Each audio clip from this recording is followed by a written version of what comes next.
What are California buyers really looking for? So if you're moving to Northern Nevada from California and thinking luxury real estate, stop for just a second, because what you're looking for here may not be what you expect. Some of you buyers don't understand what our local luxury market looks like, and sometimes people end up overspending or choosing the wrong neighborhood or missing out on the lifestyle they want, because there's a huge difference between the lifestyle you want and the luxury neighborhoods you might want to be in. And so today, as always, we have Sydney Lessinger coming on.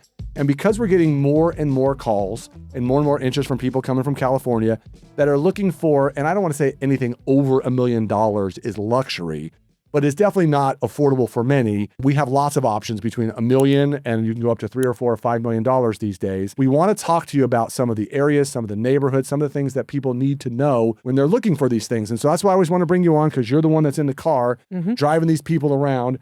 And so first, what are Californians looking for when they come here? What are some of the things? They want the cost advantage, obviously, of coming over here, because real estate prices, especially for luxury real estate, there's a huge difference between Northern Nevada and California in that sense. Obviously, we know the tax benefits at this point. We've talked about it so many times. And also, it's a lifestyle change for them. So when they're coming here, the luxury game is different here. And that's obviously what we want to talk about, because the price point here is different. And you used to not see $1 million homes. No, there was no such thing. When I first started in real estate, you never sold a house for more than $1 million because there was no such thing. Right. And for many of our people that are coming from LA, San Diego, San Francisco, like $1 million isn't a luxury home. Right. It's just a standard home. So what may in our area feel like more of an upper end / luxury home is different than someone who's selling a $27 million house in Beverly Hills. Like, we don't have houses like that here. So it's a different game. And I think we use the word luxury sometimes, I think, a little too loosely. Yeah. I think it's more of the upper end, higher scale stuff that you see in Northern Nevada. And the majority of people that we get are probably looking between $1 million and the low 2 millions. Yeah. So we're going to focus most of our conversation on there. Obviously, you can still find homes because our average price is much lower than what you see in Northern California. But a lot of people are coming, and it's twofold. It's retirement or / people that are working remotely. And what are you saying you're seeing more of those when we're talking about what they're looking for, why they're coming? They are often coming here for quieter lifestyles, less expensive in terms of just day-to-day operation. I hear a lot of the time, taxes are less, homeowners insurance is less, just the overall cost of living in Northern Nevada. The day-to-day stressors. Exactly, is significantly different. And especially for those that are trying to retire in California, California is not a great state to retire in. It's actually one of the worst. And it's possibly one of the worst to die in as well. So people are coming over here retiring knowing, hey, I'm starting to get toward the end of my life. I want to be in a place that's quieter and more beneficial for me as I continue to age, or those that are working want somewhere better to raise their children. And I think by the time someone has reached out to us, they've already looked into these things. They have a pretty good idea of what they're doing and why they're doing it. And now the next big step for us is to explain to them, where do we do it? Yes. So we want to give them a little brief update on each of these neighborhoods. Some of them we've done full-blown videos on, others we have not. But these tend to be the most popular for people looking $1 million and above. And so let's start off with, we're going to kind of end up in that south end of town to begin with, because that's where a majority of the high-end pricing is. But let's start off with the first area, which is Montreux and ArrowCreek. For people that are looking for golf course communities on that south end of town, what can you tell them? First, with Montreux, it's kind of its own little entity. It's it's very different than the rest of Northern Nevada real estate. And the housing in there can range anywhere between $1 million, which is typically very starter in there. Yes. All the way up to some of those houses I've seen listed at about $5 million. Doesn't mean that they sold for that, but you could potentially be finding homes in there that are rather expensive. They're also big in Montreux. The houses are not little. So when people are looking for, we get a lot of, we want one level or 2,500 square feet or whatever. Montreux's not like that. Montreux is very, for the most part, that is luxury up there. Right. It does have a golf course. It is gated with a person. There's definitely some amenities up there that people, if you're looking for, lack of a better word, I call it more hoity-toity. Right. Not that that's a bad thing or a good thing. No. That's where you get that. And you do have a golf course. Now, that golf course is not playable year-round. It is very expensive to join there. And there is just the one golf course versus other people, especially when they're looking for golf courses. We go to ArrowCreek. ArrowCreek has got 2 golf courses. It is also gated with a person there as well. But the pricing in there is definitely, you can find a lot more affordable housing, affordable, we're talking about luxury, in that neighborhood than you do in Montreux. I know we get a lot more calls about ArrowCreek. What else can you tell them about that area? ArrowCreek just had a massive new project that's finished now. It's called the Club at ArrowCreek. So they just redid their entire clubhouse, and kind of the membership structure that they have within ArrowCreek between the golf community. You can do social memberships, and they've kind of revamped how all of that works. So you can opt into golf. You can opt out of golf. Right. You can do the social. You don't have to do the social. The club is kind of its own Entity. thing within ArrowCreek as a community. And a lot of the time with ArrowCreek, you can find a vast difference between a lot of the houses. Certain sections, you're going to have 2-story, really big custom homes or views, or you can find smaller homes in there that are smaller backyards, lower maintenance. And people have to understand both these neighborhoods, you don't have to live there to be a member of the golf club. Right. So there's people that are just members that don't live there. There's people that live there that are not members. And then if you live there, you're part of the HOAs in both of these. So there are some differences, but they're all gated golf course communities that people are looking for that. If you also stay further south, you have Galena Forest, which runs right into St. James Village, which I always say is kind of like trying to live at Lake Tahoe without living Lake Tahoe because you're up in the trees. What can you tell them about those particular areas? A lot of the time, those areas are actually a turnoff for a lot of the Californians, surprisingly enough. They get really worried about the wildfires, which, again, completely understandable. I cannot blame you for that one bit. Or because of where they come from in California, it feels too boxed in. Okay. I also get the opposite. If you're from Northern California and you're a little bit more used to the trees and a little bit more landscaping, they love it. They don't want to live at Tahoe because the Tahoe pricing sometimes prices them out. It's a little far sometimes too for people. Yes. So if you want that Tahoe feel without living in Tahoe, that a lot of the time is where they go because you're so close to Reno and honestly close back up to getting to the lake. And so these are pretty much all off of Mount Rose Highway. ArrowCreek's a little closer in, but you also have some other neighborhoods, Callahan Ranch, some other things off Mount Rose Highway, and you are definitely on the far south end of town when you go there. So now we're going to work our way back up towards town more, a little more on the west side, which is Ranchera. And Ranchera is a relatively new area. Some of these other areas you can find older homes a little bit older in, but Ranchera is totally new. What can you tell them about Ranchera? It is a smaller community. It's not very big at all. And there are kind of almost two sides to Ranchera. There are smaller homes that are pretty close together that are more geared towards like 2-bedroom houses, smaller backyards. That maybe aren't here full time. Right. And then there's the other side of Ranchera where the houses are a little bit bigger. I believe Toll Brothers had built the majority of those kind of larger homes within that community. They have a large clubhouse. They have a pond. They have good amenities in there. Right outside the gates of Ranchera is a newer kind of shopping center. They have wellness centers, restaurants, things like that. So there is a lot more social than some of the other communities. It's sort of part of Ranchera, but it's sort of not part of Ranchera. Right. And a lot of the people within Ranchera go there a lot of the time. So that's so close by. And it's a little more in town, a little more urban, a little more for, I think, a younger crowd, people that are working that need to get back in and out of town all the time. And as you continue, you loop around on McCarran, you're looping up on that west side.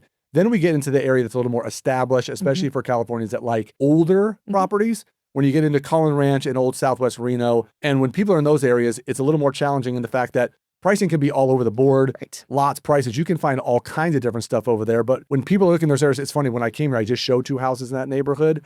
And they always want to know the pricing right away. And this is one of those areas where you got to see the house first before we can tell you whether we think it's a good list price or not. And so those areas is kind of where we get the more unique. And when someone says, hey, I live in a house built in the 50s or 60s or 70s in California, and they want to keep that.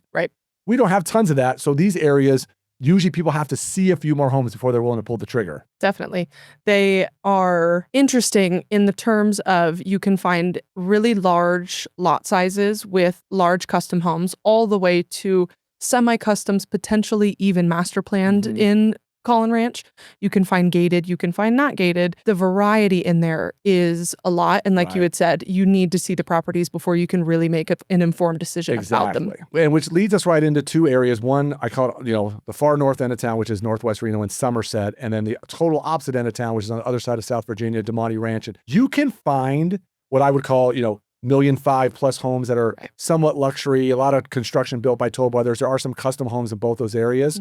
But they are also in neighborhoods where there is a lot of under $1 million homes. And so for people that maybe are looking for more of a little bit of a family atmosphere, a little more kid-friendly, close to schools, those kind of things, I think Somerset and South Meadows could be more for those kind of people. And both of them, we're going to have the whole DeMonte Ranch shopping center that's going in there now, downtown DeMonte. And in Somerset, you've got the golf course and you've got all that other shopping at the very beginning, and their HOA has got a lot of cool features too. So we just want people to know there are a lot of options in these neighborhoods depending on what you're looking for. And then the last place that people potentially would look, and we don't work here a lot. So if you're looking in these areas, we would probably have another one of our team members help you out, which is the Nevada side of Lake Tahoe. And now prices could be exponential. So if you're really talking luxury, you really want to be on Lake Tahoe, whether it's Incline, Glenbrook, Zephyr Cove, there's a lot of places up there. We're not going to go into a lot of detail on those today because we don't personally really go up there much. But if you need information about that, let us know because we have 2 great realtors that work with us that can absolutely help you out there. So if you're thinking about moving to Northern Nevada, do me a favor. Click the link on the description below. We'll get you a copy of our free buyer's guide that will get you a lot of great information to get your journey started.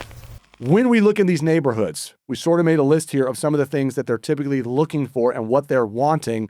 Let's roll through these relatively quickly on some of the features and benefits, and each one of these neighborhoods would be different, but this is what kind of they're looking for. The biggest thing is space and privacy. They want not necessarily a large lot, but they want enough space that if they are entertaining or having people over, that they have a nice yard.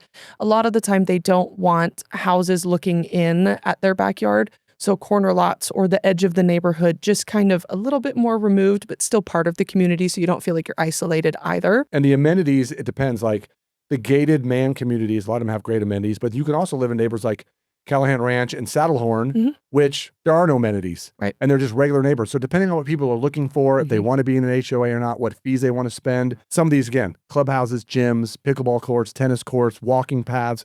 They all have a variety of different things. Views. Yes. Huge one. We can have mountain views, lake views, city views. A lot of that depends on what people are looking for.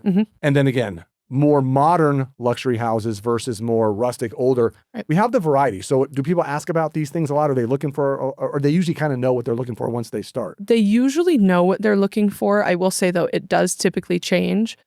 They come in a lot of the time wanting a turnkey already done, no work, no effort, no paint, no carpet. I want this house ready to rock and roll by the time I get there.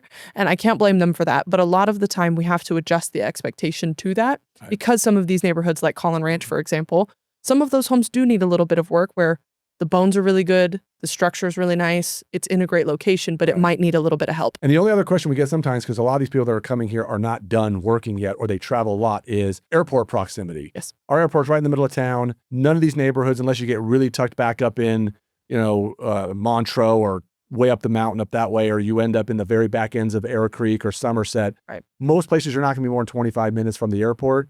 And again, it's easy to get to as far as that goes. So the one other thing we get a lot of questions about is 55 and over communities. And we're going to do a whole video about 55 and over communities. But are a lot of these people who are coming here looking for that? Is that something that a lot of people are asking for? Yes and no. I run the gambit of both. A lot of the time, if they are looking for a 55 and up community, they are more towards pushing the retirement age, obviously. Right. And some of them, though, of that retirement age want nothing to do with the 55 and over community. They just want to live in a nice house in a nice place. And the 55 and up community aside, they sometimes don't even care. And it's funny too, because a lot of people, the reason they jump in there, especially if they're more my age, and I'll be 55 later this year, they think it's a good way to meet people, find some new friends.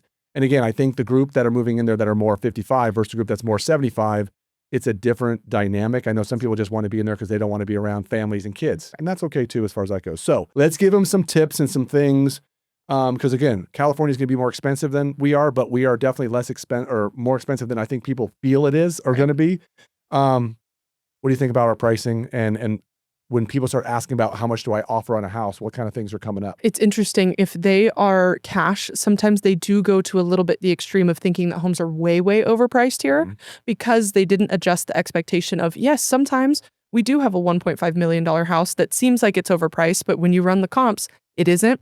So sometimes they think that they can get away with almost, I hate to use the term lowballing, but sometimes they will do that. Or I have the opposite where they say, that's it. It's only 1.5. And I'm like, whoa, wait, no, this is a good thing. So it's that adjustment of, is this house overpriced or not? Because California is so all over the place when it comes to pricing. Luxury in Northern Nevada isn't about a one size fits all. So whether you're leaving California for any of the reasons we talked about, tax savings, lifestyle, wanting more space, just wanting to downsize your price, there is a community here that will work for you. And the key is knowing which one's going to fit your life, not just your budget. So if you're exploring a move, check out some of the other videos. We've done videos about Ranchera and about Montreux and about living in Tahoe. And then reach out to us. Let's connect. Let's figure out what information it is that you need so that we can walk through what all your options are going to be. And Sydney would be happy to help you, happy to talk to you about all that kind of stuff. So again, any last little words or last bit of information that people or something that's coming up that's really common that you want people to know about what we're calling luxury or more than anything else, high-end pricing in our area. Not every luxury area that we have is going to be a cookie cutter Toll Brothers perfect house. Just keep that in mind when you're looking around at these different areas because they're going to be very different from each other. Absolutely. And we want people to know that. So there's lots of options. So just reach out to us. So if you're thinking about moving to a luxury neighborhood in Northern Nevada, check out this video we did right here about ArrowCreek and all the things you need to know.